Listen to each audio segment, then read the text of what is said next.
नमस्ते जी। 46वीं श्रव्य कणिका श्रीमद् वाल्मीकि रामायणम। इस पुस्तक के अनुवादक, संपादक एवं टिप्पणीकर्ता परमहंस स्वामी जगदीश्वरानंद जी सरस्वती हैं। पुस्तक प्रकाशित है विजय कुमार गोविंदराम हासानंद नई दिल्ली द्वारा। हम अयोध्या कांड आपको स्वाध्याय करा रहे हैं, जिसका 7वां सर्ग प्रारंभ हो रहा है और इसका शीर्षक है मंथरा कैकेयी संवाद। प्रथम श्लोक है, मंथरा तवभ्यसूयैनामृतसृज्याभरणं च तत् उवाचेदं तो वाक्यं कोप दुःख समन्विता। कैकेयी की बात सुनकर, कि कैकेयी ने गत श्रव्य कणिका में हमने सुना कि मेरे लिए श्री राम और भरत एक जैसे हैं, इसलिए यदि दशरथ राजा ने श्री राम को राज्याभिषेक कराया है तो मेरे लिए प्रसन्नता का, संतोष का विषय है। इस बात को सुनकर कैकेयी द्वारा प्रदत्त आभूषण को परे फेंक दिया। उसका अनादर करते हुए मंथरा बड़े क्रोध और दुख के साथ कहने लगी। द्वितीय श्लोक, हर्षम किमिदमस्थाने कृतवत्यसि बालिशे शोक सागर मध्यस्थम नात्मानमवबुध्यसे। हे मूर्खे, तू शोक के स्थान पर हर्षित क्यों हो रही है? क्या तुझे यह नहीं सूझता कि तू शोक सागर में डूबी जा रही है? तीसरा श्लोक, शोचामि दुर्मतित्वं ते काहि प्राज्ञा प्रहर्षयेत् अरेः सपत्नी पुत्रस्य वृद्धिं मृत्योरिवागताम्। मुझे तेरी दुर्बुद्धि पर तरस आता है। क्या कोई भी बुद्धिमती स्त्री अपने लिए मृत्यु के समान सौत के शत्रु सदृश पुत्र की उन्नति देखकर प्रसन्न भला हो सकती है? चौथा श्लोक, भरतादेव रामस्य राज्य साधारणाद् भयम् तद्विचिन्त्य विषण्णास्मि भयम् भीताधिजायते।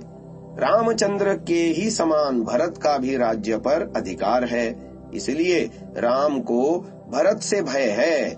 यह ठीक भी है, क्योंकि डरे हुए से ही भय हुआ करता है।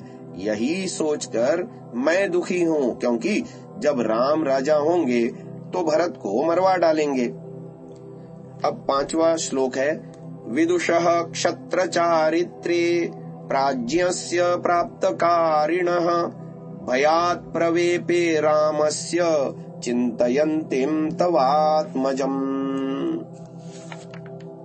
श्री राम राजनीति में विशारद हैं।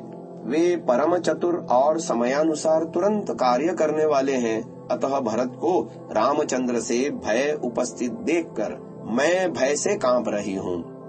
छठा श्लोक, सुभगा खलु कौशल्या यस्याह पुत्रोभिषेक्ष्यते यौवराज्येन महता श्वः पुष्येण द्विजोत्तमैः।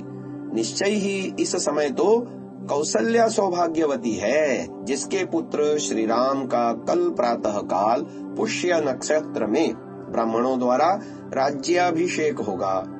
7वां श्लोक, प्राप्तां सुमहतीं प्रीतिं प्रतीतां तां हतद्विषम् उपस्थास्यसि कौशल्यां दासीत्व त्वं कृतांजलिः। तुझे कौशल्या के सामने, जो संपूर्ण पृथ्वी की स्वामिनी होगी, जो प्रीति को प्राप्त और जिसके शत्रु नष्ट हो जाएंगे, हाथ जोड़कर दासी के समान खड़ा रहना होगा।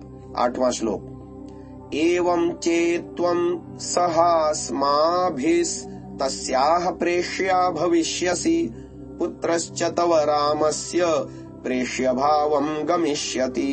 इस प्रकार हमारे साथ तुझे भी कौशल्या की दासी बनना पड़ेगा और तेरा पुत्र भरत राम का दास बनेगा। 9वां श्लोक, ताम दृष्ट्वा परम प्रीताम ब्रुवंतीं मंथराम ततः रामस्यैव गुणान् देवी कैकेयी प्रशंसः। मंथरा को इस प्रकार प्रसन्नता से राम की निंदा करते हुए देख कैकेयी श्री राम के गुणों का वर्णन करते हुए कहने लगी। 10वां श्लोक, धर्मज्ञो गुणवान दान्तः कृतज्ञः सत्यवाक्शुचिः रामो राज्ञः सुतो ज्येष्ठो यौवराज्यमतोर्हति।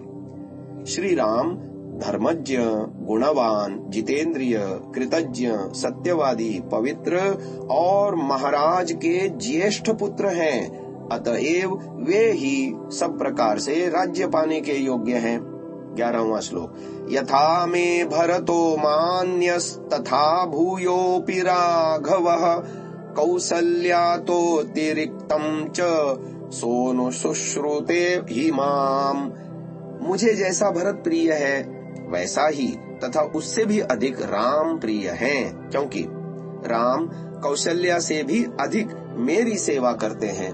12वां श्लोक। राज्यं यदि हि रामस्य भरतस्यापि तत्तथा मन्यते हि यथात्मानं तथा भ्रातॄंस्तु राघवः। यदि श्री राम को राज्य मिलेगा तो वह राज्य भरत का ही तो है, क्योंकि श्री राम अपने भाइयों को भी अपने समान ही मानते हैं। 13वां श्लोक। कैकेय्या वचनं श्रुत्वा मंथरा भृश दुःखिता दीर्घमुष्णं विनिश्वस्य कैकेयीमिदम् अब्रवीत्। कैकेयी की बातें सुन मंथरा बहुत दुखी हुई और दीर्घ निश्वास लेकर बोली। 14वां श्लोक। अनर्थदर्शिनी मौर्ख्यान्नात्मानमवबुध्यसे शोक व्यसन विस्तीर्णे मज्जन्ति दुःख सागरे। अनर्थ को सर्थ समझने वाली अरी मूर्खे, शोक के महासागर में डूबती हुई भी तू अपने आप को नहीं समझती। 15वां श्लोक।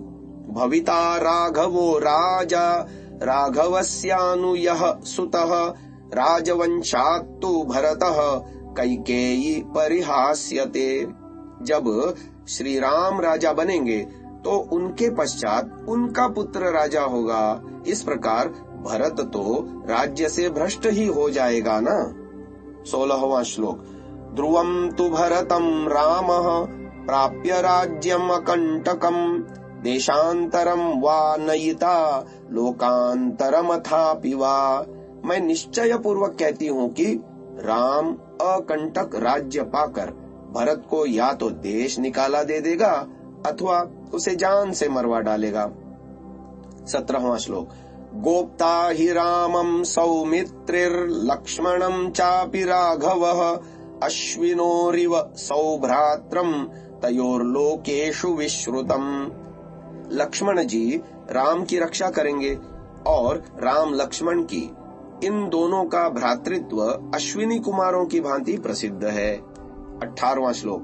तस्मान् न लक्ष्मणो रामः पापं किंचित करिष्यति रामस्तु भरते पापं कुर्यादिति न संशयः।